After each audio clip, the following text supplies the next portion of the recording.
We were taught that the Holy Inquisition stands as the Emperor's final judgment upon the Imperium of man, an institution beyond reproach, incorruptible in its sacred mission to root out heresy, xenos taint, and demonic corruption wherever such cancers take hold in the body of humanity. For 10,000 years, this truth has been the bedrock of our certainty, the shield against which the darkness breaks. The assurance that somewhere in this galaxy of endless war and suffering, there exists an absolute arbiter of loyalty and purity. The catechisms are clear, and have been since the days of the Great Crusade's end. The Inquisition is the left hand of the Emperor, empowered to act without constraint, to question without hesitation, to purge without mercy. Where Space Marines are the sword and the administratum is the body, the Inquisition is the mind that perceives threat before it metastasizes, the will that acts when all other institutions have been compromised or proven inadequate. We are taught that an Inquisitor answers to no one save the Emperor himself, that our mandate is absolute, that our judgment is final. I believed this. I served this creed for 117 Terran Standard years. I sent worlds to the pyre. I condemned billions. I did so without doubt because I knew, with the certainty of the faithful, that the Inquisition itself could never be the source of corruption, only its cure, until I encountered the case file of Inquisitor Kaelen Rook, until I understood what a loyalty test truly means. My name is Marius Calder. I held the rank of Inquisitor in the Ordo Hereticus for over a century before my forced retirement to the Schola Progenium at Ophelia 7, where I now serve as a senior lecturer in imperial theology and institutional orthodoxy. The forced nature of my retirement is germane to this account. I was not removed for heresy, nor for incompetence, nor for failure of duty. I was removed because I asked questions about internal protocols that my superiors deemed inappropriate for continued field operations. I was told, with the cold efficiency that characterizes our order, that my service had been exemplary, but that my curiosity had become a liability. They offered me the lectureship as an honor, but we both understood it for what it was, a gilded cage, a place where my knowledge could be contained and my questions could echo only within the thick walls of an institution dedicated to producing the next generation of unquestioning servants. They did not execute me. They did not mind-wipe me. They simply removed me from the field and placed me where I could do no harm. This, I have come to understand, is the first principle of the loyalty test. Not all purges require a bolt-around. Some require only isolation. This record is my attempt to answer the question that has haunted me since I reviewed the Rook files during my final year of active service, the question that led to my exile from the very institution I served with such devotion. What if the Inquisition's greatest strength, its absolute power to judge and condemn, contains within it a fatal necessity? What if the mechanism designed to preserve the Imperium from corruption must, by its very nature, periodically purge itself, not of actual traitors, but of those who serve too well, who dig too deep, who threaten not the Imperium, but the stability of the Inquisition itself? What if loyalty, when it becomes inconvenient, must be reclassified as heresy? This record will be placed in the restricted archives of the Schola Progenium, sealed under my personal cipher, to be opened only after my death or upon the order of an Inquisitor Lord of the Ordo Hereticus with clearance level, obsidian, or higher. I do not expect it to be opened in my lifetime. I expect it will be destroyed unread, another fragment of uncomfortable truth consigned to the incinerators that process 10,000 years of accumulated doubt. But I must compile it nonetheless, because I am still, despite everything, an Inquisitor in my soul, and an Inquisitor's duty is to uncover truth no matter how terrible the cost. The official doctrine of the Inquisition is simple and has remained unchanged since the age of the apostasy. We are the Watchers. We are empowered by the High Lords of Terra, acting in the Emperor's name, to investigate any suspected deviation from imperial orthodoxy. Any compromise of genetic purity, any contact with xenos civilizations beyond sanctioned parameters, any manifestation of psychic phenomena outside approved channels, any technological experimentation that violates the mechanics' sacred prohibitions, and any whisper of chaos corruption in all its infinite and insidious forms. Our authority supersedes that of planetary governors, sector lords, chapter masters of the Adeptus Astartes, and even high-ranking members of the ecclesiarchy itself. We may requisition any imperial resource. We may terminate any imperial servant. We may condemn any world to exterminatus if the threat warrants such absolute sanction.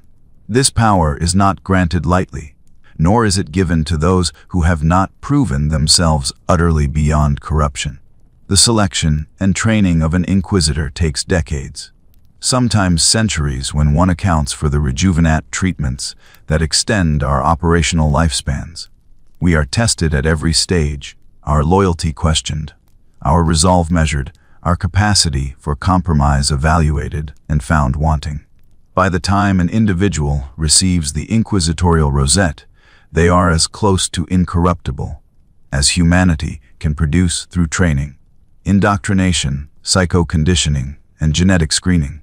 This is what we tell the Imperium. This is what we tell ourselves. The comfort this doctrine provides cannot be overstated. In a galaxy where every institution can be infiltrated, every servant turned, every truth corrupted, the existence of an incorruptible final arbiter is not merely useful, but psychologically essential. The citizens of the Imperium can rest in the knowledge that even if their governor is a heretic, even if their cardinal worships the ruinous powers in secret, even if their planetary defense forces have been subverted by xenos sympathizers, the Inquisition will come. We will discover the truth. We will excise the cancer. We will restore purity. Without this assurance, the Imperium would collapse not from external threats, but from internal paranoia, every citizen suspecting every other, every institution paralyzed by doubt, the entire edifice of human governance reduced to a war of all against all. The Inquisition is the Emperor's promise that such total collapse will never occur, that there is always a final judge, always a last defense, always an incorruptible eye watching from the shadows. For 10,000 years, this promise has held the Imperium together through civil wars, xenos invasions, demonic incursions, and the long war waged by the traitor legions. We believed it. I believed it. The first anomaly appeared to me not in some dramatic revelation, not in the midst of battle or interrogation, but in the mundane tedium of administrative review. In my 93rd year of service, I was assigned to conduct a routine audit of inquisitorial operations within the Helican subsector, a region of relatively minor strategic importance located in the segmentum obscurus, far from the major war zones that typically consume inquisitorial resources. The audit was standard procedure, the kind of bureaucratic task that senior inquisitors are periodically assigned to ensure compliance with operational protocols and resource allocation guidelines. I expected nothing unusual. I found nothing unusual at first. Fleet deployments matched requisition orders. Planetary tithes showed appropriate increases following inquisitorial intervention. Execution rates were within acceptable parameters for a subsector of Helican's population and threat profile. Then I encountered a discrepancy in the personnel files. According to the official records, an inquisitor named Kaelen Rook had been declared excommunicate traitoris in the year 937, M41, approximately 63 Terran years prior to my audit.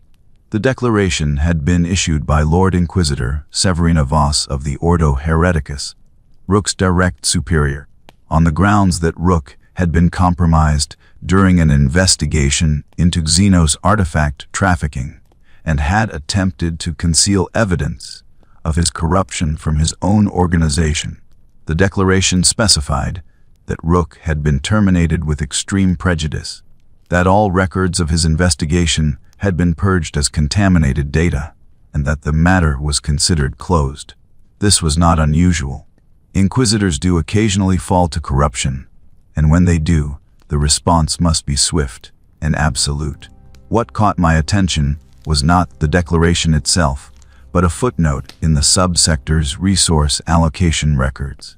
In the 6 months following Rook's excommunication, the Ordo Hereticus had requisitioned significant military assets for operations in the Helican subsector. 3 companies of stormtroopers, specialized interrogation equipment, psychic null field generators, and priority access to astropathic communications. These were not the resources one deploys to terminate a single rogue Inquisitor who has already been eliminated. These were the resources one deploys for a major operational undertaking, a systematic purge of an entire compromised network. I requested the full operational files for the period in question, citing my audit authority.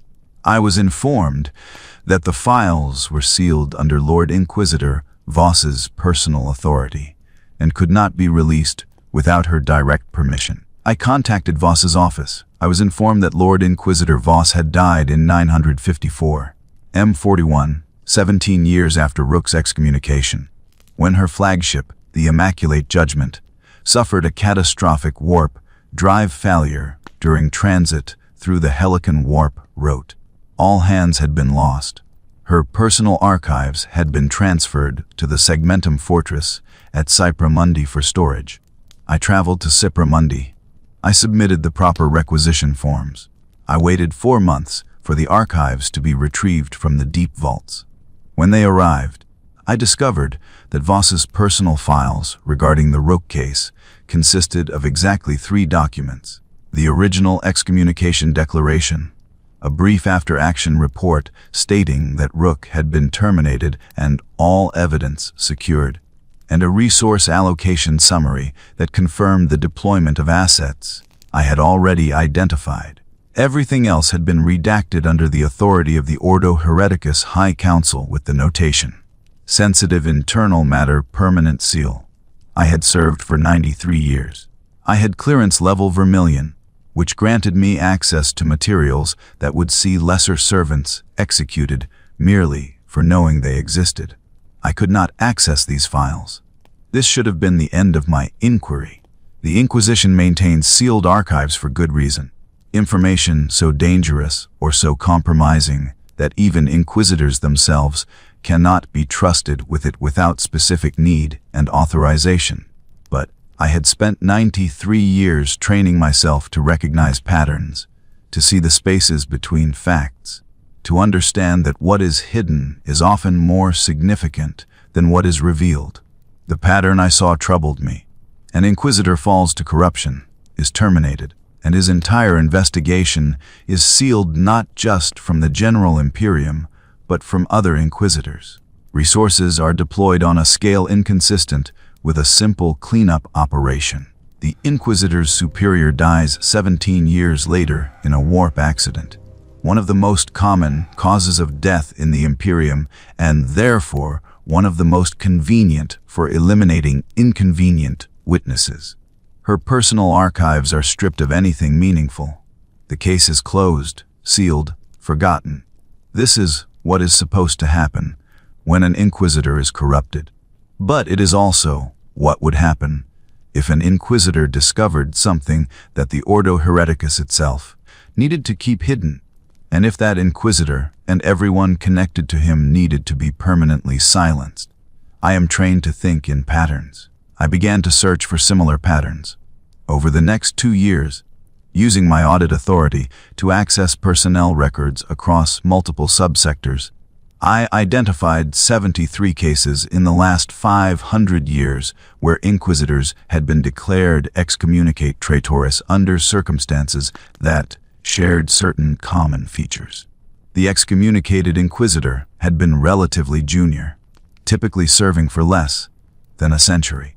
The excommunication had been issued by a direct superior, not by a tribunal of peers, as protocol typically demands for inquisitorial rank. The investigation that led to the excommunication had involved sensitive internal matters. suspected corruption within imperial institutions, xenos artifacts connected to previous inquisitorial operations, or evidence of long-term conspiracies spanning multiple generations. In every case, the excommunicated inquisitor had been terminated quickly, often within days of the declaration, and their entire body of work had been sealed or destroyed. In 41 of the 73 cases, the superior who had issued the excommunication had died within 20 years, typically in ways that left no body to examine. Warp accidents, ship destruction, assassination by unknown xenos operatives, or simply listed as missing in action during classified operations. The pattern was undeniable. The pattern was terrifying. The pattern suggested that the Inquisition was not merely purging corrupted agents, but systematically eliminating those who had uncovered truths the institution itself could not afford to have exposed. I began to investigate more carefully, more quietly. I stopped using my official audit authority and instead relied on personal contacts, individuals I had worked with over the decades who owed me favors or who shared my growing unease about certain institutional practices. I learned things that chilled me more profoundly than any demonic manifestation I had witnessed in the field. I learned that there existed within the Ordo Hereticus an informal designation, never committed to official records, known among certain senior inquisitors as a loyalty test. I learned that this designation was applied not to suspected traitors, but to loyal servants whose investigations had become problematic, who had uncovered information that threatened the stability or legitimacy of the Inquisition itself, who had stumbled upon secrets that, if revealed, would undermine the absolute authority upon which our entire institution depends. I learned that when an inquisitor was marked for a loyalty test, the procedure was always the same. They would be assigned to investigate the very matter they had already partially uncovered, given resources that ensured they would succeed in their investigation, and then terminated the moment they secured the evidence that the Inquisition needed to destroy. The investigation would provide the justification for the excommunication. The termination would provide permanent silence. The seized evidence would be buried in the sealed archives. The system would cleanse itself, and no one outside a very small circle of senior inquisitors would ever know that the corruption being purged was not in the excommunicated inquisitor, but in the institution itself. This is when my own loyalty test began, though I did not recognize it at the time. I was called to a private meeting with Lord Inquisitor Kaelen Rook, one of the most senior members of the Ordo Hereticus in the Segmentum Obscurus, a man I had served with distinction on 3 separate campaigns, and whom I considered not merely a superior, but a mentor. He congratulated me on my thoroughness during the audit of the Helican subsector. He commended my attention to detail and my dedication to uncovering inconsistencies in the records. He then told me, in a tone of warm paternal concern, that I had been working too hard for too long, that a century of service deserved rest and reflection, that I had earned a position of honor and influence where my knowledge could shape the next generation rather than being spent on the brutal necessities of field operations. He offered me the lectureship at Ophelia 7. He made it clear, without ever explicitly stating the threat, that this was not truly an offer, but a choice between 2 futures: accept the honor and retire to comfort and influence, or refuse the honor and face the consequences of continued investigation into matters that were not my concern. I understood. I accepted. I am here now, in my comfortable quarters overlooking the training grounds where young initiates learn the catechisms I once believed without question, compiling this record because I cannot take the truth to my grave without at least attempting to preserve it for someone who might one day need to understand what the Inquisition truly is. Let me be clear about my purpose here. I am not attempting to condemn the Inquisition, nor am I suggesting that the institution is fundamentally corrupt or illegitimate. I am attempting to understand a mechanism that I believe is both necessary and horrifying, a procedure that preserves the institution's effectiveness precisely by making it willing to destroy its most loyal servants when that loyalty becomes a threat to institutional stability. I am attempting to answer the question that I could not ask Lord Inquisitor Vire when he offered me my gilded cage. If the Inquisition is the final arbiter of loyalty in the Imperium, who judges the Inquisition itself? And if the answer is that the Inquisition judges itself, what happens when that self-judgment requires the institution to conceal truths that would undermine the very authority by which it claims to judge? The case of Kaelen Rook is my entry point into this question, the first thread I pulled that began to unravel my certainty. But to understand Rook, I must first present the fragments of evidence I was able to gather before my retirement, the pieces of a puzzle that form a picture far more disturbing than a simple case of institutional corruption. The first fragment I will present is a historical discrepancy, one that speaks to the logistical impossibility of certain official narratives. According to the sealed archives I was able to access through unofficial channels, Inquisitor Kaelen Rook's final investigation in the Helican subsector lasted approximately 4 months, from initial assignment to his excommunication and termination. The official timeline states that Rook was assigned to investigate suspected cultist sympathizers within the administratum of Hive Primus on the world of Helican Prime, that his investigation uncovered evidence of xenos artifact trafficking involving an Eldari data shard, that he reported this discovery to Lord Inquisitor Severina Voss and requested specialist support, that Voss provided such support in the form of a hand-picked team of specialists, that Rook's investigation successfully secured the artifact, and that during the examination of the artifact Rook became corrupted by xenos mimetic contamination and was subsequently excommunicated and terminated. This is the official narrative. It is clean, logical, and complete. It is also logistically impossible given the deployment records I was able to reconstruct. The specialist team that Voss assigned to Rook consisted of an interrogator named Matthias Crane, 2 squads of stormtroopers from the Scintillan 17th, a tech priest savant designated as Magos Lex Mechanicus Null 7, and a sanctioned psyker of the Scholastica, Sakana. According to the deployment records, these assets were requisitioned and assembled at the Sepra Mundi Fortress 3 weeks before Rook even submitted his initial report to Voss about the cultist investigation. The stormtroopers were pulled from active deployment in the Calixis sector, a journey that would have taken at minimum 2 weeks via stable warp routes. The tech priest was requisitioned from Forge World Opus Macharius, an even longer journey. The sanctioned Sensiker was transferred from the black ships currently operating in the adjacent subsector, a process that requires extensive authorization and coordination. All of this occurred before Rook had discovered anything unusual about his investigation, before he had any reason to request specialist support, before the Xenos artifact had even been identified as part of the conspiracy he was investigating. The only logical conclusion is that Voss knew what Rook was going to find before he found it, and had prepared the team that would ultimately facilitate both his success and his termination weeks in advance of any official justification for such preparation. Some might argue that this discrepancy can be explained by Voss's exceptional foresight or by intelligence she had gathered independently of Rook's investigation.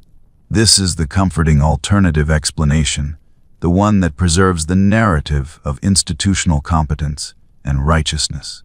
But this explanation fails when we examine the nature of the specialist team more carefully. Interrogator Matthias Crane had no prior record of service with Voss. He had been recruited directly from the Schola Progenium only 8 years prior to the Rook operation, an unusually short career progression for someone being assigned to such a sensitive investigation. His training records indicate specialization in close-quarters combat and rapid threat termination, not in xenos artifact analysis or cult infiltration.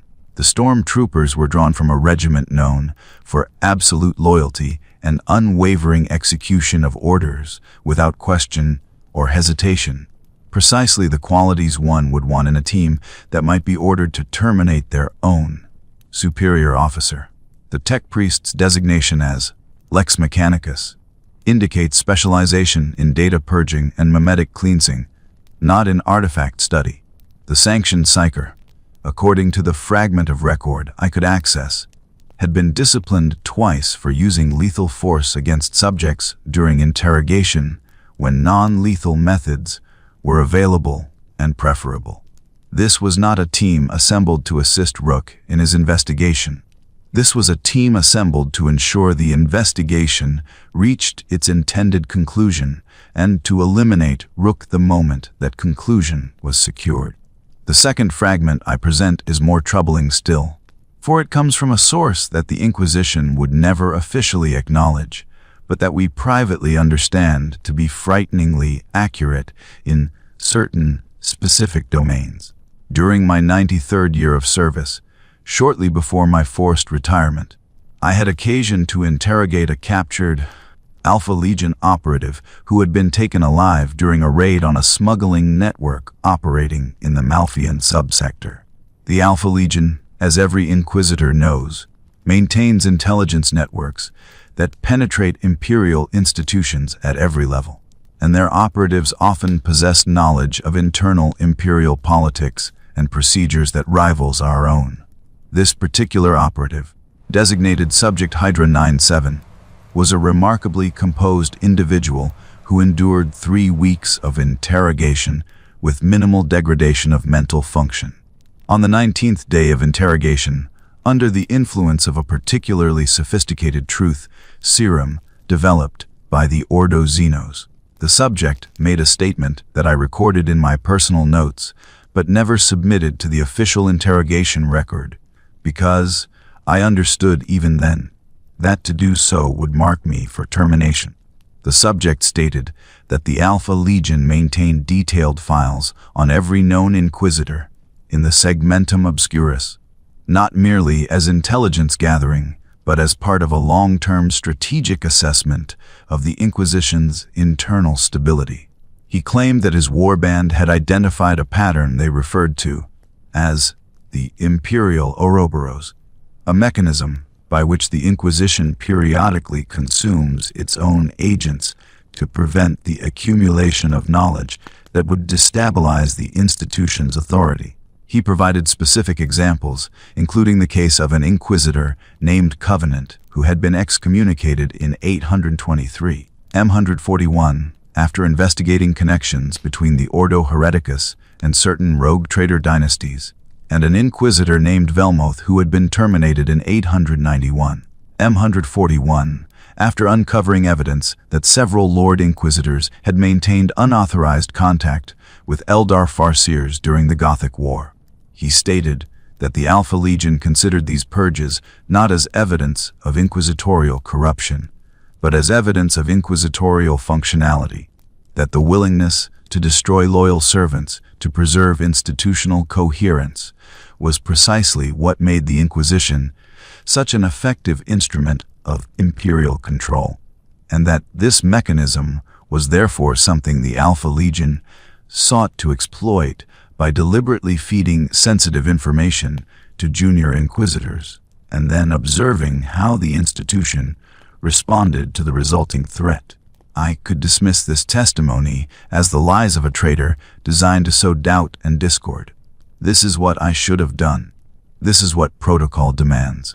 But I had already identified the cases of Covenant and Velmoth in my independent research, though I had not known the specific nature of their final investigations before the Alpha Legion operative provided those details. I subsequently verified those details through careful examination of resource deployment patterns and personnel transfers in the relevant time periods. The pattern matched. The Alpha Legion's assessment was accurate. They understood the mechanism of the loyalty test better than I did, better than most inquisitors themselves, because they observed it from the outside with clinical detachment rather than from within with the biases of faith and institutional loyalty. Subject Hydra 97 was terminated the following day by order of Lord Inquisitor Vire, who had been observing the interrogation remotely. The official record states that the subject attempted escape and was killed during recapture. I know this to be false. I know because I was present when Vire personally administered a psychic attack that liquefied the subject's brain, ensuring that no subsequent interrogation by any other party could extract the knowledge he possessed. Vire looked at me afterward and said, quite calmly, that some truths are too dangerous to allow traitors to weaponize. I understood even then that he was not merely speaking of the Alpha Legion.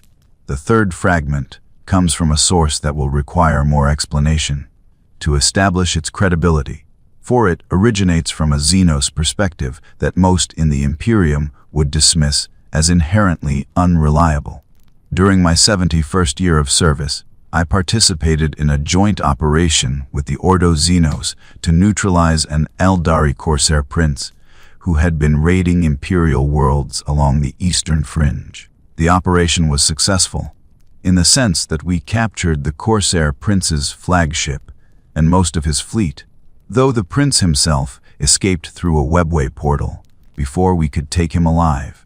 Among the captured assets was the prince's personal archive, a crystalline data matrix that contained records spanning approximately 2,000 Terran years of raiding, trading, and political maneuvering across both imperial and non-imperial space.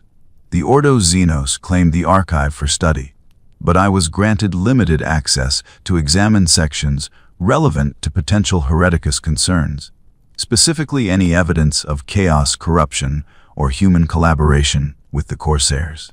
What I found in those crystalline records was not evidence of chaos, but something far more disturbing to my growing understanding of inquisitorial operations. The archive contained detailed accounts of multiple occasions over the past millennium, when various Eldari factions had traded information or artifacts to specific inquisitors in exchange for political favors, strategic intelligence, or simple monetary payment. This was not entirely surprising. The Inquisition has always maintained unofficial channels of communication with certain xenos groups when strategic necessity demands it, though such contacts are never acknowledged publicly.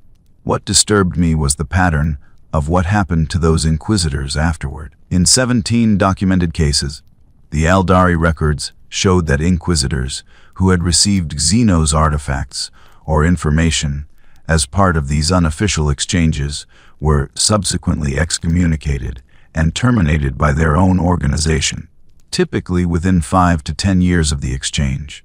The Eldari analysis, written in a poetic form that required extensive translation, suggested that they understood these terminations not as the Imperium discovering and punishing corruption, but as a deliberate pattern of what they called the burning of the contaminated bridge, a mechanism by which the Inquisition could benefit from xenos contact while maintaining the ideological purity of its public doctrine by destroying the individuals who had facilitated that contact. One specific case detailed in the archive involved Lord Inquisitor Severina Voss herself. According to the Eldari record, Voss had made contact with a Corsair fleet in 8081, M41, approximately 56 years before the Rook incident, to negotiate the return of a stolen Imperial artifact that the Corsairs had acquired during a raid on an ecclesiarchy shrine world. The artifact was described as a data codex containing personnel records of high-ranking members of the Ordo Hereticus from the Age of Apostasy, information that would be valuable to enemies of the Imperium, but that the Corsairs had no interest in exploiting directly. In exchange for the return of the codex, Voss agreed to provide intelligence on the location of a rival Inquisitor who had been causing difficulties for a specific craft world allied with the Corsairs. The Aldari record states explicitly that Voss arranged for this rival inquisitor, whose name was given as Torval Hesh, to be assassinated during what appeared to be a routine investigation into suspected heresy on an agri-world. The assassination was successful, and the codex was returned to Voss. The Aldari archive concluded its account of this exchange with a note of admiration for Voss's ruthlessness and an observation that she had successfully cleansed herself of the transaction by ensuring that all witnesses to the exchange, including the Corsair intermediaries, were killed in a subsequent raid that Voss herself had orchestrated using Imperial Navy assets. I verified the existence of Inquisitor Torval Hesh in the official records. He was indeed listed as having been killed during an investigation in 882, M41, 1 year after the alleged exchange, in circumstances described as an ambush by local heretical forces. I could not verify the circumstances of his death beyond this official account, but the timing and the pattern matched the Aldari claim. I could not verify the existence of the Age of Apostasy Codex, as such artifacts would naturally be sealed in the deepest archives, if they existed at all. What I could verify was that Severina Voss had risen to the rank of Lord Inquisitor with unusual rapidity in the years following 882, M41, suggesting that she had gained favor and influence through some significant achievement that was not reflected in her public service record. The possibility that this achievement was the recovery and secure containment of information damaging to the Ordo Hereticus is consistent with both the Aldari account and with the pattern of career in advances I had observed in many cases where inquisitors had successfully managed sensitive internal matters. If this Aldari account is even partially accurate, and I believe it is given the verified elements I was able to confirm, then it establishes a critical premise for understanding the Rook case. Severina Voss had a documented history of making ruthless calculations about which truths could be allowed to exist and which individuals had to be eliminated to preserve institutional stability. She had demonstrated willingness to collaborate with xenos when such collaboration served her purposes, and she had demonstrated equal willingness to eliminate everyone connected to that collaboration to ensure no evidence remained. She was not a traitor to the Imperium. She was a perfect servant of the Inquisition, one who understood that the institution's effectiveness depended not on absolute purity, but on the absolute appearance of purity, and that this appearance could only be maintained through the systematic elimination of anyone who knew the compromises that had been necessary to sustain it. When Kaelen Rook stumbled upon an Aldari artifact connected to past inquisitorial operations, he was not discovering evidence of random corruption. He was discovering evidence of the very mechanism that Voss had used to rise to power, and he had thereby guaranteed his own destruction. The fourth fragment is the most difficult to present, for it comes from my own direct experience and therefore carries the taint of personal bias. 2 years before my retirement, I was assigned to investigate a suspected Genestealer cult infestation on the mining world of Vacos Secundus. The investigation was routine, the cult was relatively small and poorly organized, and we purged it within 3 weeks with minimal collateral damage to the world's productive capacity. During the final phase of the purge, while my team was clearing the deepest levels of the primary mining complex, where the cult's broodlord had established its lair, we discovered something unexpected, a sealed vault that predated the current mining operation by several centuries, apparently constructed during the initial imperial colonization of the world. The vault's security systems were sophisticated beyond what one would expect for a frontier mining world, incorporating technology that my tech priest advisor identified as consistent with inquisitorial manufacture. We breached the vault and found within it a collection of data slates and crystalline storage matrices containing what appeared to be copies of sealed inquisitorial case files dating back to M38, the 38th millennium, approximately 3,000 years before the present day. I should have immediately reported this discovery to my superiors and requested specialist support for proper examination and containment of the materials. This is what protocol demands. But I had already begun to understand the patterns.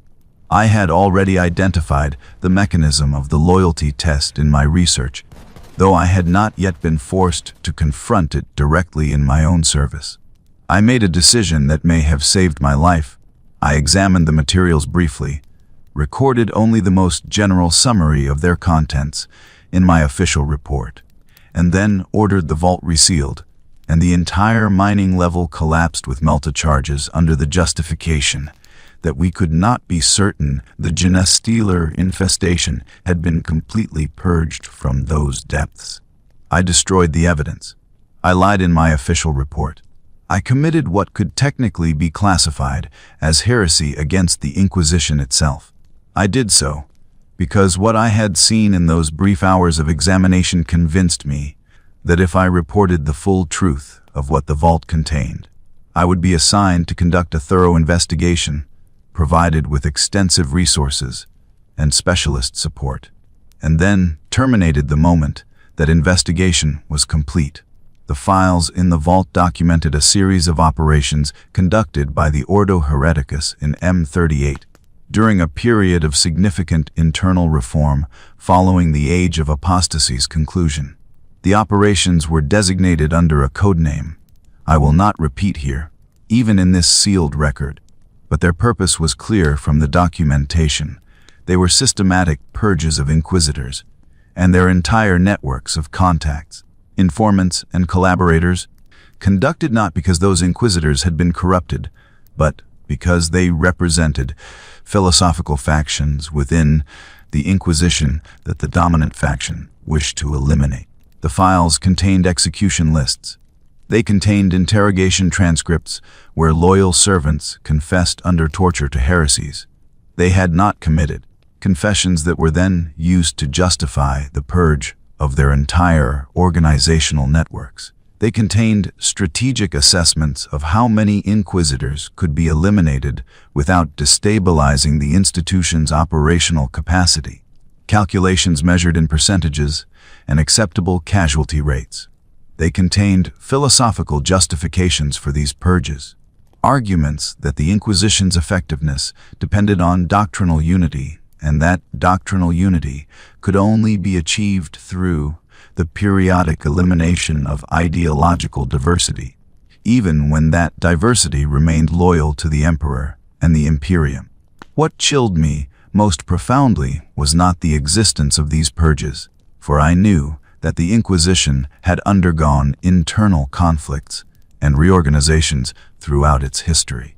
What chilled me was the cold pragmatism with which they were conducted and documented, the complete absence of remorse or doubt in the assessments, the clinical precision with which loyal servants were reclassified as acceptable losses in the service of institutional stability. The files made clear that the authors understood they were destroying innocent servants of the Emperor, understood that the confessions they extracted were false, understood that the heresies they were purging were fabrications created to justify predetermined conclusions. They did not care, or rather, they cared deeply about the Inquisition's effectiveness and understood that effectiveness required stability. Stability required unity. Unity required the elimination of dissent, and the elimination of dissent required the willingness to destroy anyone who threatened the consensus view of what the Inquisition must be. The mechanism of the loyalty test, I realized as I read those ancient files, was not a corruption of the Inquisition's purpose, but a tool of that purpose, refined over millennia to operate with such precision that those being purged often never understood that their loyalty itself was the threat they represented. I sealed the vault. I collapsed the mining level. I reported that we had found evidence of a secondary genestealer nest in the deep mines and had taken appropriate sanitation measures. My superiors commended my thoroughness. No one questioned why I had destroyed potentially valuable historical records. No one investigated the vault further. I was allowed to complete my investigation and move on to my next assignment. But I understood that I had crossed a threshold in my own consciousness from which there could be no return. I could no longer serve the Inquisition with the absolute faith that our institution demanded, because I had seen the mechanism by which that faith was enforced, through the elimination of those who questioned it. I had become the kind of inquisitor who knew too much, who had seen behind the curtain, who could no longer be trusted to execute the loyalty test on others, because I understood its true nature. I was marked for retirement from the moment I collapsed that mining level, though it would take another 2 years for Lord Inquisitor Vire to call me in for our discussion about the lectureship at Ophelia 7. The fifth and final fragment I present is not a piece of evidence from external sources, but rather a synthesis of the internal logic that emerges when one accepts the previous fragments as valid. If we accept that the Inquisition has systematically purged loyal servants who discovered inconvenient truths, if we accept that this purging follows a consistent pattern refined over millennia, if we accept that senior inquisitors like Severina Voss have both the motive and the means to eliminate subordinates whose investigations threaten institutional stability, then we must ask the fundamental question: why is this mechanism necessary? What truth about the Inquisition is so dangerous that it cannot be allowed to exist in the minds of junior inquisitors? What is being protected by the loyalty test? I propose that the answer lies in a paradox at the heart of the Inquisition's institutional identity. The Inquisition derives its authority from the claim to be incorruptible, to be the final arbiter of loyalty that cannot itself be compromised. This claim is essential to our effectiveness. If the Imperium believed that the Inquisition could be corrupted, that our judgments could be biased or false, that our power could be used for purposes other than the Emperor's will, then our authority would collapse immediately. We would become just another imperial institution, subject to oversight and limitation. Our pronouncements questioned rather than obeyed without hesitation. The absolute nature of our power depends entirely on the absolute nature of our perceived purity.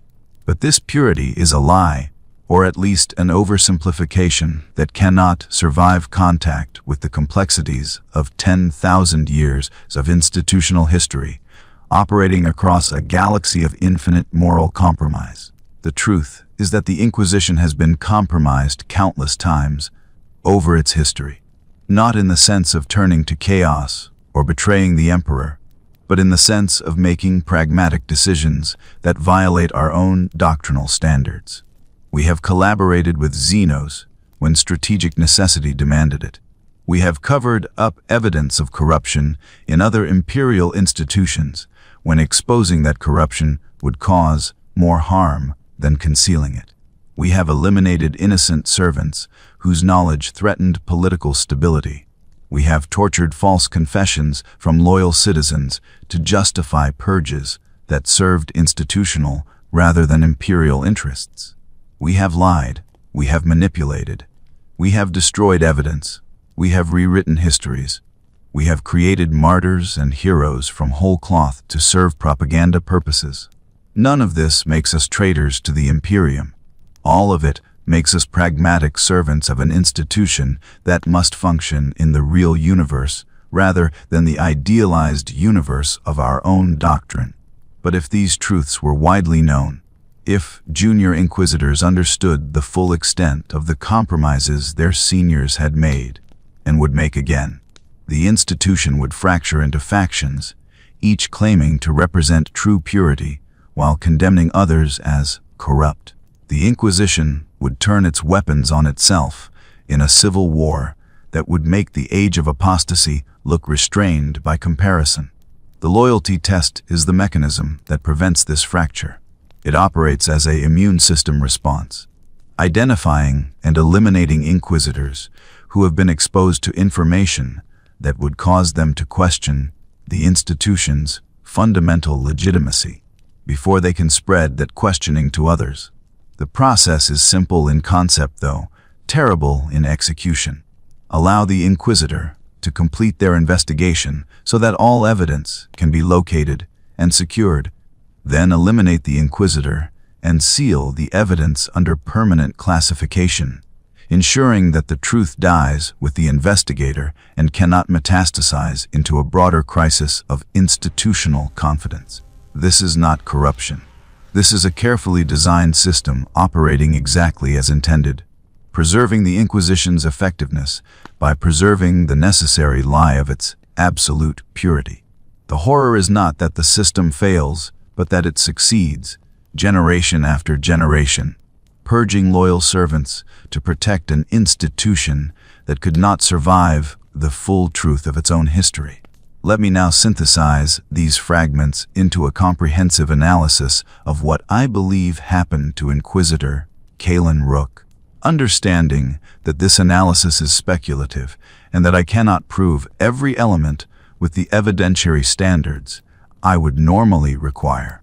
The evidence suggests that Rook was assigned to investigate cultist sympathizers in the Helican subsector as part of a routine operation that his superior, Lord Inquisitor Severina Voss, expected to be straightforward and unremarkable. Rook was a loyal servant, relatively junior with less than 50 years of active service, exactly the kind of Inquisitor one assigns to routine internal corruption investigations. But Rook was also thorough and intelligent, qualities that made him effective in his service, but ultimately fatal to his survival. When his investigation uncovered connections to xenos artifact trafficking, he followed proper protocol and reported this discovery to Voss, requesting specialist support.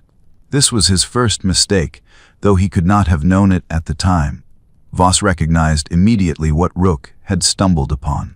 The xenos artifact was not a random piece of Eldari technology, but something connected to previous inquisitorial operations. Potentially the same network of exchanges that the Eldari Corsair archive had documented. If Rook continued his investigation without guidance, he might uncover evidence of those exchanges, evidence that would force Voss to either eliminate him immediately, which would raise questions about why she had moved against him so quickly, or allow him to report his findings through official channels, which would trigger exactly the kind of institutional crisis that the loyalty test is designed to prevent. Voss chose the more sophisticated approach.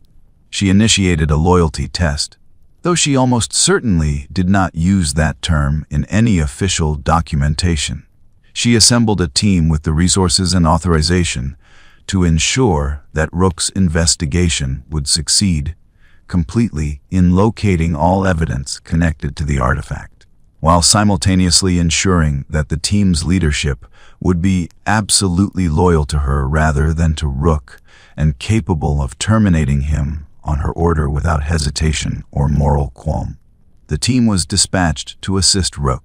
He likely believed this was a sign of Voss's confidence in his abilities and the importance of his investigation.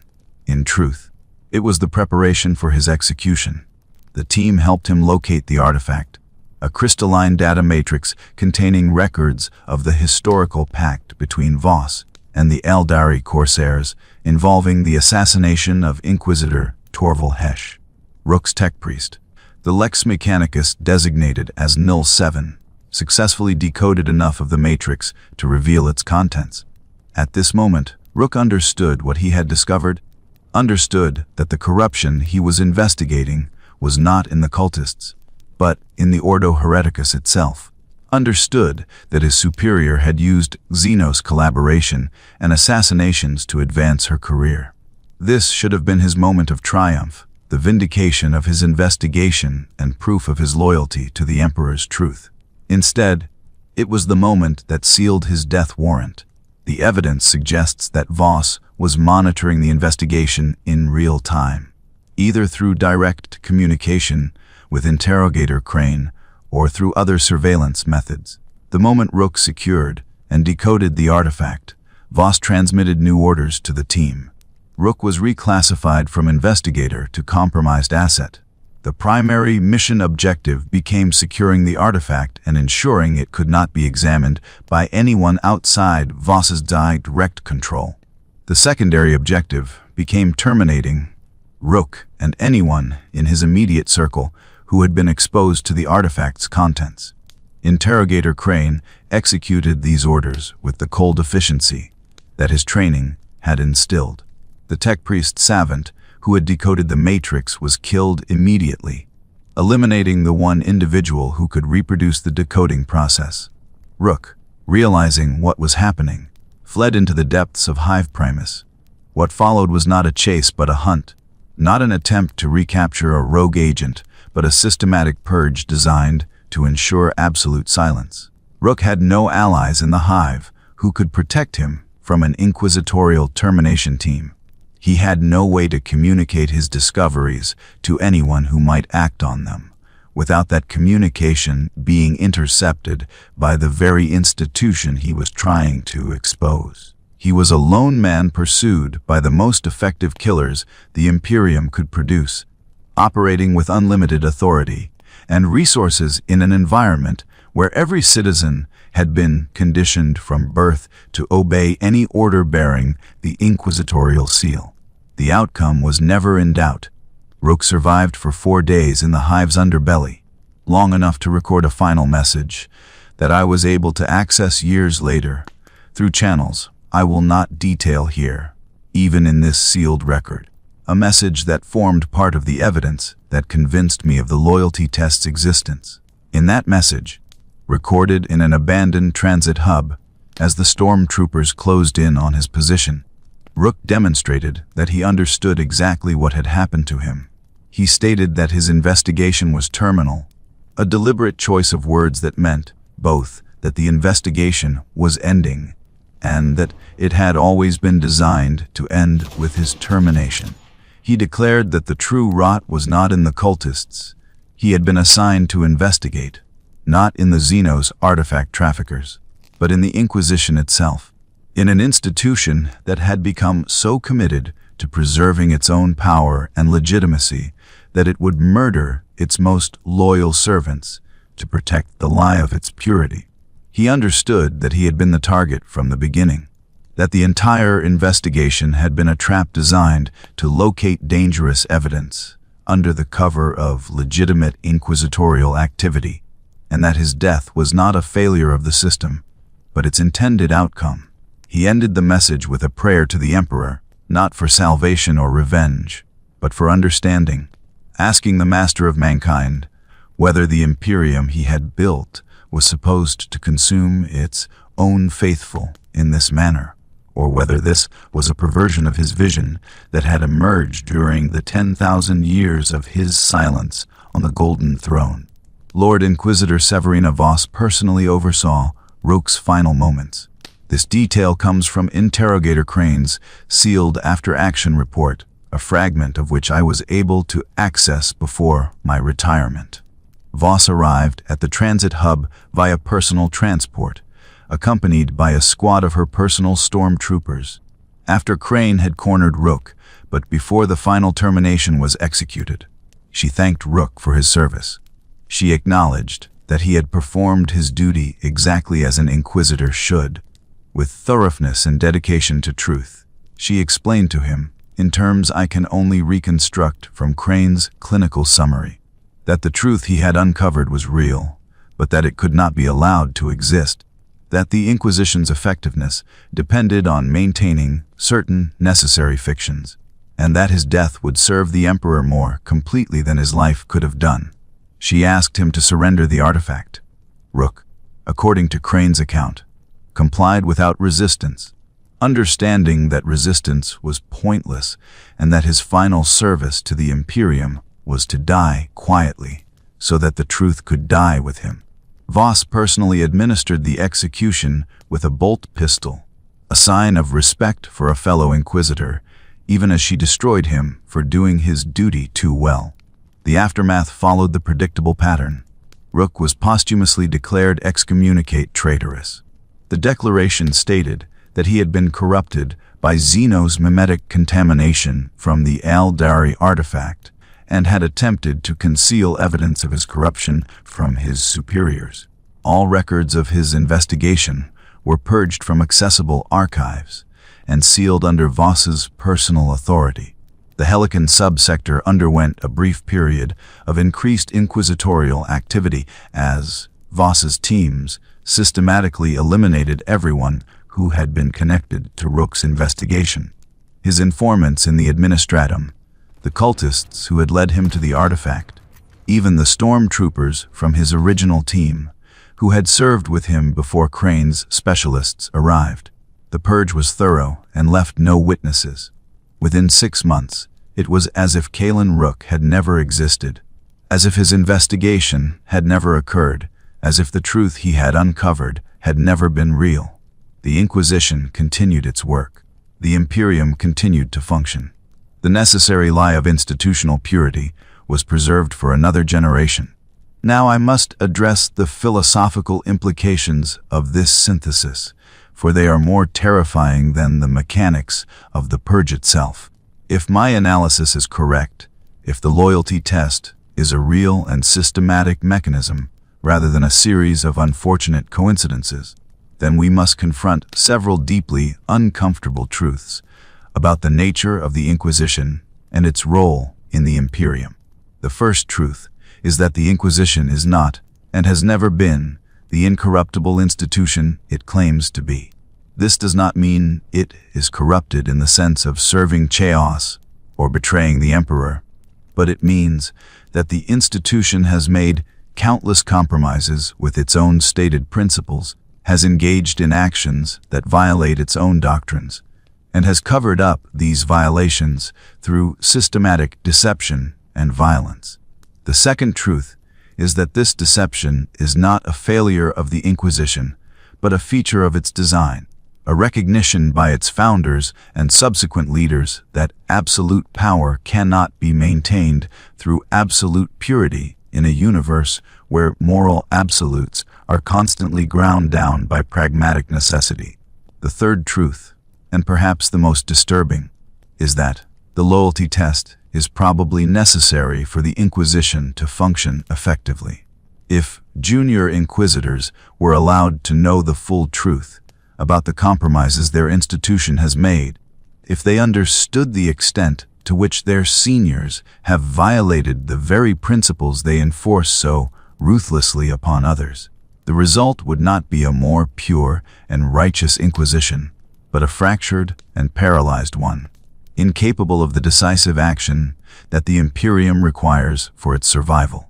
The Inquisition's effectiveness depends on the absolute confidence of its agents, and that confidence depends on faith in institutional legitimacy, and that faith can only be maintained through the systematic elimination of evidence that would undermine it. The horror is that this makes the loyalty test not an abuse of power, but a necessary tool of governance, a recognition that some truths are too dangerous to allow to exist, even when they are objectively accurate. But this leads us to a question that I cannot answer, a question that has haunted me through 2 years of exile in this comfortable lectureship. If the Inquisition must lie about its own nature to function effectively, if it must murder its own loyal servants to preserve necessary fictions, if it must betray its stated principles to serve its ultimate purpose, then what exactly is that ultimate purpose? Is the Inquisition truly serving the Emperor and the Imperium, or has it become a self-perpetuating institution that serves primarily itself, justifying its existence through the very mechanisms designed to protect its power? The distinction matters because it determines whether the loyalty test is a tragic necessity or a monstrous corruption, whether Kaelen Rook died a martyr to the Emperor's truth or a victim of an institution that has lost sight of any purpose beyond its own survival. I do not know the answer to this question. I suspect that there may not be a clear answer, that the truth lies somewhere in the terrible gray space between martyrdom and murder, between necessary sacrifice and institutional corruption. What I do know is that the Inquisition I served for 117 years, is not the Inquisition I believed I was serving. The catechisms are beautiful lies. The absolute authority is built on foundations of compromise and violence that would horrify the faithful who rely on our judgment. The incorruptible judges are willing to destroy anyone who discovers evidence of their corruption. And yet, and this is perhaps the most terrible part, I cannot say with confidence that this Inquisition is wrong to operate as it does, because the alternative, an Inquisition paralyzed by truth and transparency, might be incapable of the ruthlessness necessary to defend humanity in a galaxy that offers no mercy to the weak or hesitant. Let me present what I believe to be the core logical argument emerging from the evidence I have gathered, structured in the formal terms that might help future readers understand the inevitability of what I am describing.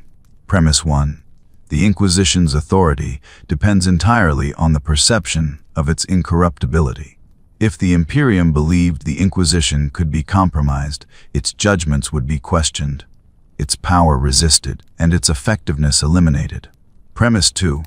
The Inquisition has, over 10,000 years of operation, necessarily made countless compromises with its stated principles, including collaboration with xenos, cover-ups of corruption in other imperial institutions, and internal purges based on political rather than doctrinal considerations. Premise 3. Evidence of these compromises, if widely known, would destroy the perception of incorruptibility established in Premise 1, thereby destroying the Inquisition's effectiveness. Conclusion, therefore, the Inquisition must systematically suppress evidence of its compromises and eliminate anyone who discovers such evidence, even when those individuals are loyal servants who discovered the truth through proper execution of their duties. This is not corruption. This is institutional self-preservation operating with perfect logical consistency. The loyalty test is the mechanism by which this suppression operates, identifying loyal servants who have become threats to institutional legitimacy and eliminating them under the cover of heresy investigations that serve the dual purpose of locating all evidence connected to the threat and providing justification for the elimination.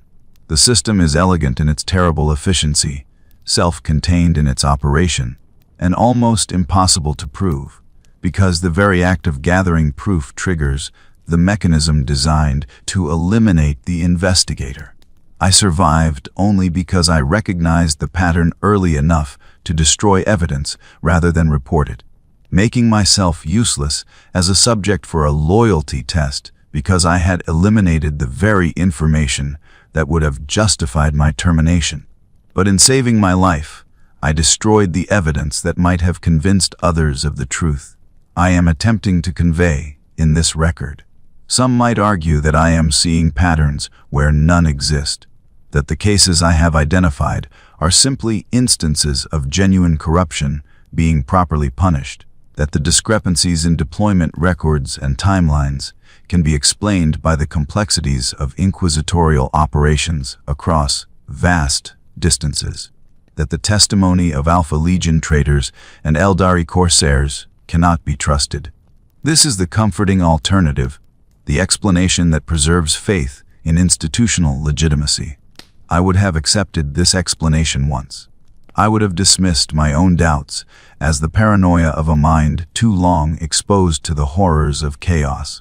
But the pattern is too consistent, the details too precise, the logical structure too elegant to be coincidental. When we examine 73 cases over 500 years and find that 41 of them involve the death of the superior who issued the excommunication within 20 years, when we find that deployment records consistently show preparation before official justification exists, when we find that sealed archives from M38 document the exact mechanisms I have observed operating in M41, we are not seeing shadows and conspiracy. We are seeing a system operating as designed across millennia. The question then becomes, what do I do with this knowledge? What does anyone do when they understand that the institution they have served with absolute faith is built on necessary lies and sustained through periodic purges of its most loyal servants? I considered several options during the 2 years between my discovery of the Vacos Secundus vault and my forced retirement. I could have attempted to expose the truth, gathering evidence, and presenting it to some higher authority within the Inquisition, or even outside it, perhaps to the High Lords of Terra or the Adeptus Custodes who guard the Emperor himself. This option failed the most basic test of practicality.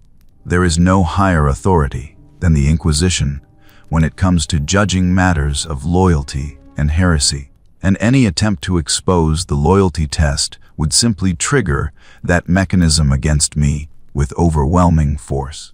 I would be excommunicated, terminated, and all my evidence would be sealed exactly as happened to Kaelen Rook and 73 others I had identified. I could have attempted to flee, taking my knowledge into the wider galaxy, and perhaps finding some sanctuary among rogue traders or even xenos civilizations willing to protect me for the intelligence value of what I knew. This option failed the test of my own character and convictions. I am a servant of the Emperor, even if I no longer trust the institution that claims to act in his name. I will not betray the Imperium to save my own life, will not provide ammunition to its enemies, will not become the traitor that the loyalty test would falsely declare me to be. I could have simply destroyed all evidence and remained silent, continuing my service as if I had never discovered what lies beneath the surface of inquisitorial operations. This is what most in my position probably do, the ones who recognize the pattern early enough to stop investigating before they become targets. But I could not accept this option either, could not pretend that the truth did not exist, could not continue to serve an institution whose true nature I now understood without at least attempting to preserve some record of that truth for those who might come after me. So I chose this path, the compilation of this record to be sealed and hidden, opened only after my death or by someone with authority and courage enough to confront what it contains. I chose to destroy the evidence that would have made me a target while preserving an analysis that might help someone else understand the mechanism before it consumes them.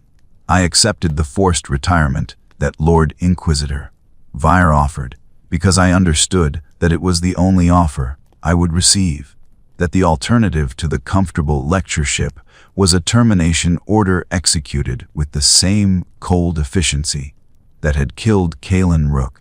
I became complicit in my own silencing, trading my freedom to investigate for my continued survival, making the same pragmatic compromise that I now condemn the Inquisition for making. I am aware of this hypocrisy. I accept it as the price of survival in an institution that has perfected the art of turning loyalty into a weapon against the loyal. Let me address the final unanswerable questions that this investigation has raised, the philosophical implications that extend beyond the mechanics of institutional self-preservation to questions about the nature of truth and power in the Imperium. Does the necessity of the loyalty test make the Emperor a monster, or does it reveal the monstrous nature of the universe he sought to master?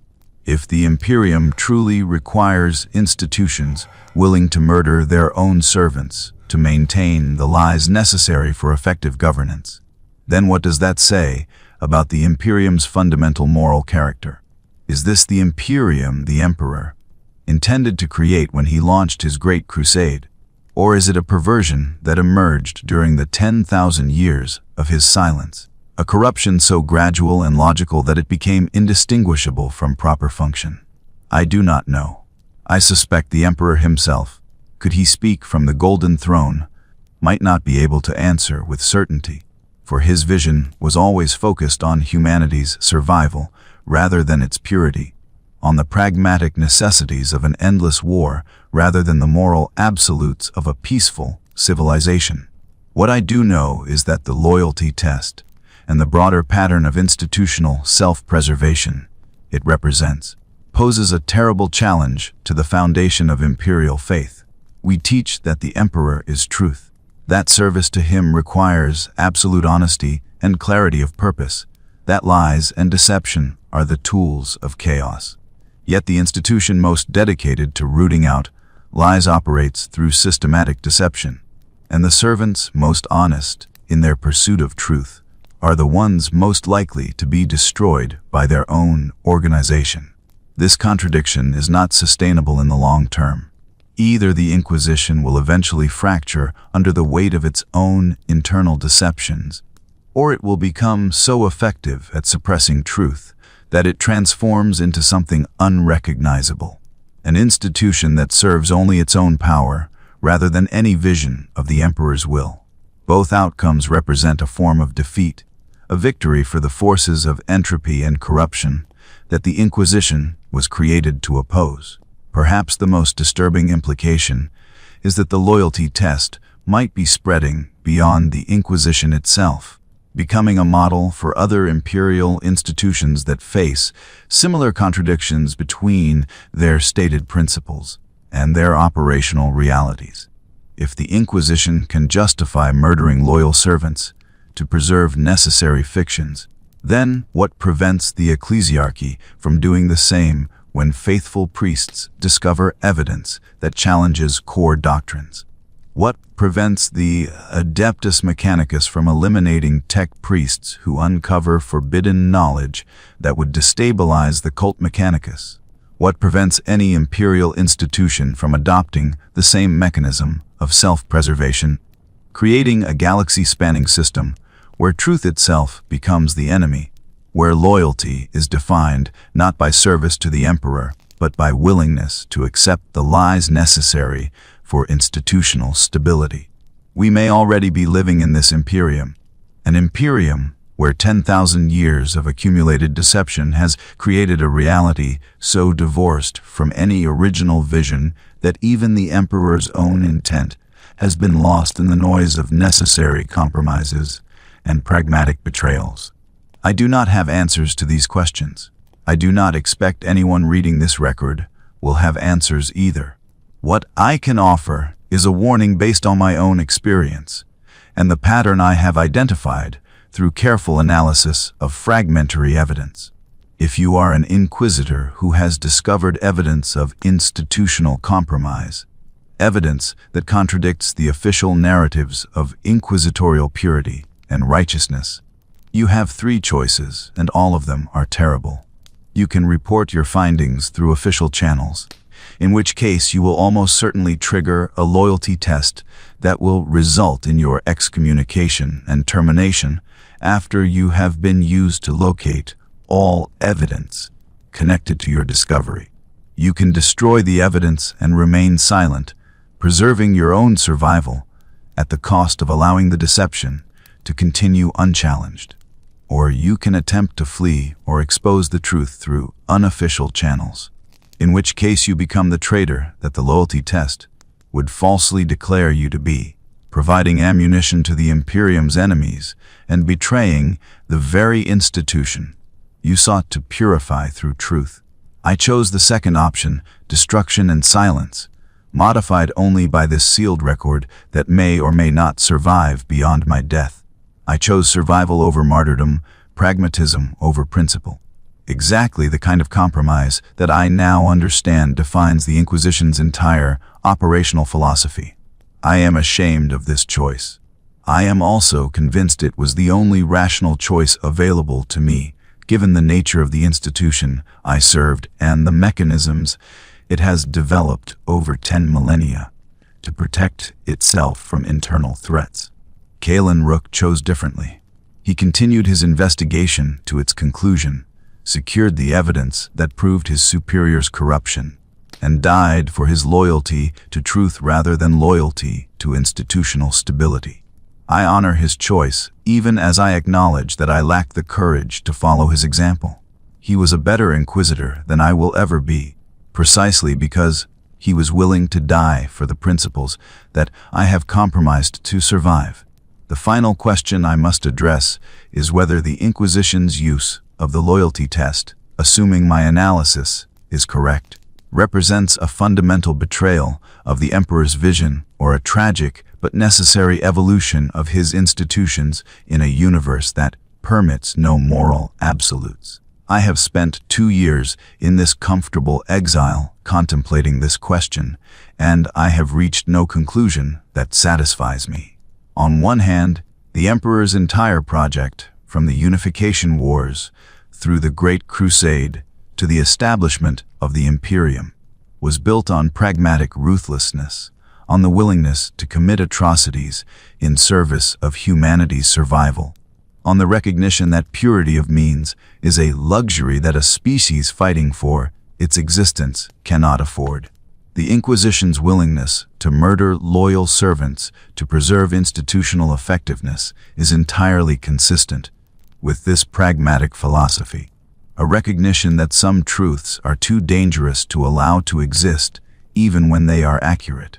From this perspective, the loyalty test is not a corruption but a refinement of the Emperor's own methods, a tool that serves the ultimate goal of human survival even as it violates the principles we publicly espouse.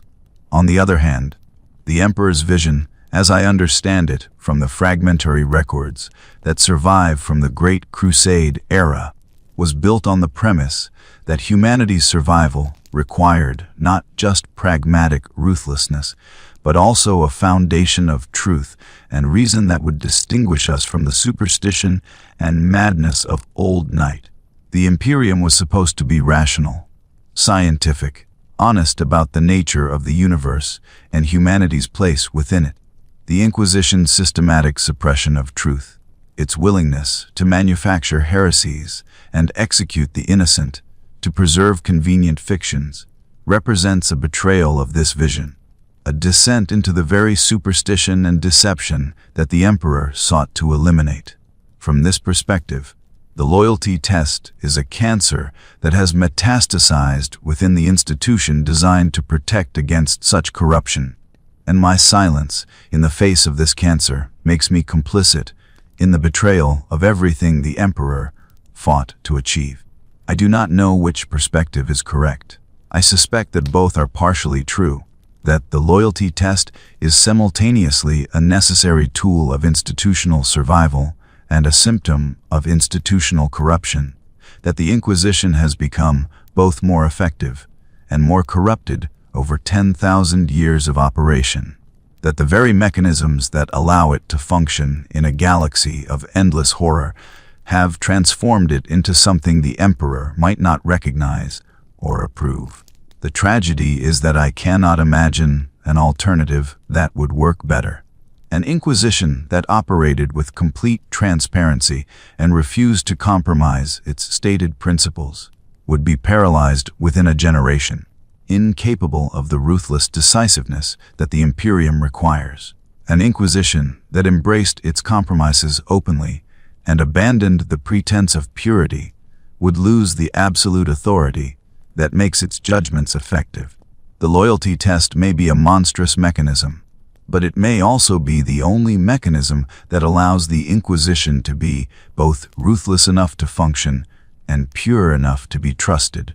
This record will end now, not because I have exhausted my analysis, but because I have reached the limits of what can be usefully said about a mechanism I can observe but cannot change.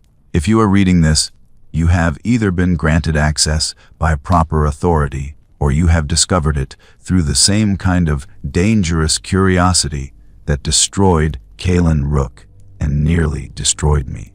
If the latter, I offer you the same warning I would offer my younger self. The truth you are pursuing is real, but pursuing it will almost certainly result in your destruction. The Inquisition you serve is not the institution you believe it to be, but that does not mean it is evil or corrupt in any simple sense. It is an institution that has made terrible compromises to remain effective in a terrible universe, and it will destroy you if you threaten to expose those compromises to scrutiny that would undermine its effectiveness. You must choose, as I chose, between truth and survival, between martyrdom like Rook's and compromise like mine. There is no good choice. There is only the choice you can live with, or die with, depending on your courage and your faith. I end this record with a prayer to the Emperor, though I am no longer certain that he hears the prayers of those who have seen too much truth. Master of mankind, if your vision for humanity included institutions that must murder the faithful to preserve their own power, then I have served you as well as I am able by participating in that murder through my silence. If your vision was something better, something more honest and pure than what the Imperium has become, then I have failed you utterly by choosing survival over truth. I do not know which is the case. I suspect I will die without knowing. But I have preserved this record in the hope that someone wiser or braver than I might one day use it to restore some measure of truth to an institution built on necessary lies, or at least to understand the price that has been paid for 10,000 years of survival in a galaxy that offers no mercy to the weak or hesitant. The Emperor protects, we are taught, but sometimes I wonder if what he protects us from is the truth about ourselves. This record is sealed by my hand on the 17th day of the 3rd month of the 999th year of the 41st millennium. Compiled by former Inquisitor Marius Calder of the Ordo Hereticus, lecturer in Imperial Theology at the Schola Progenium of Ophelia VII, and submitted to the restricted archives under personal cipher Calder Omega 7 with instructions for posthumous release or release by order of an Inquisitor Lord with clearance level obsidian or higher. May the Emperor have mercy on my soul for what I have written here, and may he have mercy on his Imperium for what it has become in his name. The loyalty test exists. The Inquisition consumes its own. And we are all complicit in the necessity of this horror. For without it, the institution that protects humanity from itself might collapse into the very chaos it was created to prevent. Truth is a luxury we cannot afford. Lies are the foundation upon which we stand. And loyal servants, like Kaelen Rook, die in the darkness so that the light of the Emperor's judgment can continue to shine, untainted by knowledge of the compromises made in his name. There is no absolution for this. There is only the grim necessity of another day, another year, another millennium of service in an Imperium that survives through the systematic suppression of the truths that would destroy it. I have done my duty as I understand it. I have compiled the evidence. I have drawn the conclusions. I have sealed them for those who come after. Now I will return to my lectures, teaching the next generation of Inquisitors the catechisms I no longer believe, preparing them for service in an institution whose true nature I cannot reveal without triggering the very mechanism I am documenting. This is my compromise with the truth. This is my participation in the lie. This is my loyalty test, and I have failed it by surviving when honest servants like Rook did not. May the Emperor judge me accordingly when at last I stand before the golden throne. Until then, I will serve in silence, carrying the burden of knowledge that cannot be shared and truth that cannot be spoken. This is the price of understanding. This is the cost of survival. This is what it means to serve the Inquisition once you have seen behind the mask of its professed purity and glimpsed the terrible machinery that grinds on beneath. The record ends here. The truth remains. And somewhere in the Imperium, another loyal Inquisitor begins an investigation that will lead them to the same choice I faced, the same trap that consumed Kaelen Rook, the same mechanism that has operated for 10,000 years and will continue to operate for 10,000 more, consuming the faithful to preserve the faith, destroying truth to protect the lie, ensuring that the Inquisition endures even as it betrays everything it claims to represent. This is the Imperium we have built. This is the price we have paid. This is the burden we carry into the darkness, knowing that the alternative to this terrible compromise might be something even worse. Emperor, protect us from the truth we serve. Emperor, preserve us from the lies we have become.